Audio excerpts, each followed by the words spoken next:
Okay, so one of the mindset shifts that I had to do was that I had to start small. I couldn't just mosquito. Okay, if you don't start your day on your terms, you're starting it on everybody else's. As a twin mom of almost 6-year-olds, I used to start the day feeling rushed. Before my feet hit the floor, my brain was already going through the chaos of the day and tackling all the items on my to-do list. I had a very deliberate morning routine before kids, and I needed to bring that back into my life. I needed to learn to protect my peace. As someone who dealt with postpartum depression and anxiety, I needed to create a routine that helped me protect my peace and feel grounded. In this video, I'm going to share the first part of my morning routine and how I got it to a place today where I'm waking up actually excited to do it. Right now, you're dreaming of the aesthetic morning routine that you see on Instagram, but it hasn't quite happened yet. So let's break it down into baby steps that you can try on for size to build the routine of your dreams. Okay, so other than tongue scraping, oil pulling, making my lemon water, and a cup of coffee, when my butt hits this meditation cushion, that's when my time to really connect with myself and with God starts. So I always start with turning on my Orion red light. I will set it to the 30-minute timer. Let me just turn that off so I don't blind myself. I will grab my phone, turn on the Insight Timer app, and choose a 5 to 10 minute meditation. I never usually meditate over 10 minutes. So I'll start the meditation. I will grab my Oh Happy Day roller.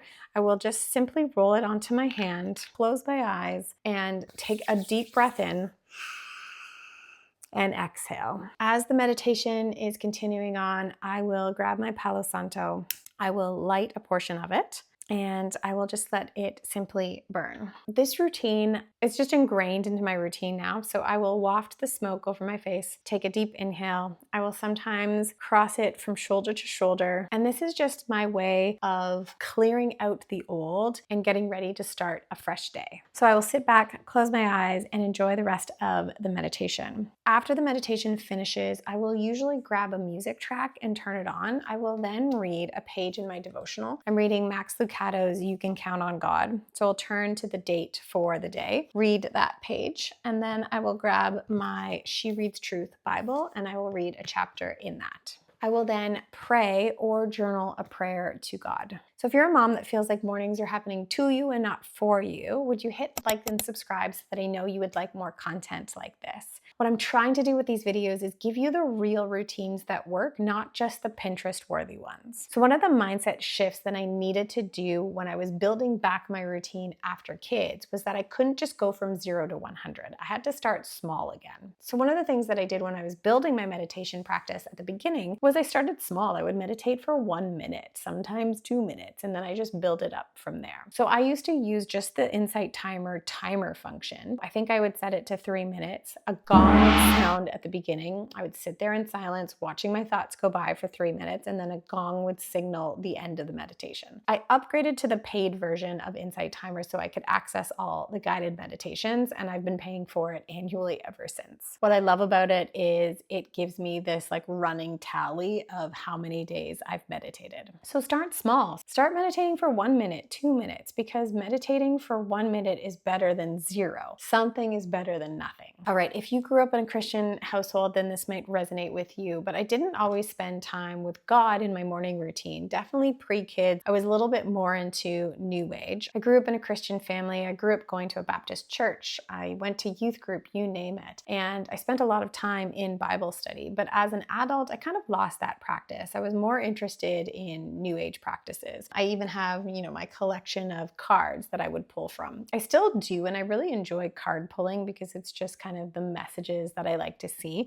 but I like to spend my time grounded with God. As an adult, I purchased the She Reads Truth Bible with very pretty rose gold dividers. So this was the Bible that I chose after seeing somebody else use it, the Christian Standard Bible. I will link it in my Amazon store, but this is the one that I've chosen to read as an adult, and I really like it. It gives you kind of a tour of all the different books and connecting verses, so you can kind of jump back and forth and see how it's all connected. So as I came out of the postpartum haze with the twins, I realized that I was relying on myself too much and that I wasn't relying on God to take care of me, to take care of my worries, of my anxiety, of my stress. And so having this time to connect with God, especially just reading, really great words by Max Lucado and the Bible, but then also spending time in prayer prayer so that I could give my worries and my anxiety to God and say, you know what, like Jesus, take the wheel. These aren't my things to worry about. I can't solve everything that pops up into my life. So I will usually close my eyes after reading the Bible and just pray in my head, or I will journal my prayer in my journal. Sometimes I'm just journaling to work through something,